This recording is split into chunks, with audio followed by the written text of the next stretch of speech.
নিজের হাতে মেখে সাজাবো মা কালী। ছোটবেলায় আমি না মা কালীকে ভীষণ ভয় পেতাম। তোমরা কারা ভয় পেতে কমেন্ট করে জানিও। এই সাদা লাল পাড়ের শাড়িটা এনেছি মায়ের দোকান দিয়ে। শাড়িটা গায়ে জড়িয়ে সোনাকে এখন বসিয়ে দিয়েছি মেকআপ করানোর জন্য। ছোটবেলায় যখন আমি নাচ করতাম তখন আমাকে আমার মা সাজিয়ে দিত।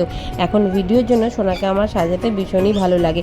তো দেখো পুরো গায়ে নীল কালার করে দিয়েছি। এখন সোনাকে মেকআপ করাচ্ছি। এই টাইমে না আমার সোনা পাপা ছিল ওর মন দিদির কাছে বাইরে। আমার ছেলেটার শরীরটা খারাপ, নাহলে এই ভিডিওটা হয়তো আগেই করে নিতাম। তো এখানে সোনা পাপাও চলে এসছে। সোনাকে একটু রেস্ট দিয়ে দিলাম।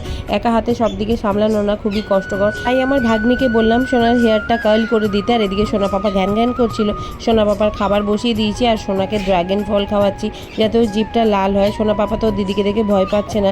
এদিকে হয়ে গেছে সোনা রেডি। সোনা পাপাকে খাইয়ে ঘুম পাড়াতে পাড়াতে সোনা না ক্লান্ত হয়ে গেছে। যেই ভিডিওটা শ্যুট করেছি সেই ভিডিওটা কমিউনিটি পোস্টে দিয়ে দিয়েছি লিঙ্ক, তোমরা গিয়ে দেখে নিতে পারো। আর আমার সোনাকে কেমন লাগছে কমেন্ট করে জানিও। এর থেকে একটু ভালো হতে পারতো যদি সময় থাকতো, তবে আমার খুব ভালো লেগেছে।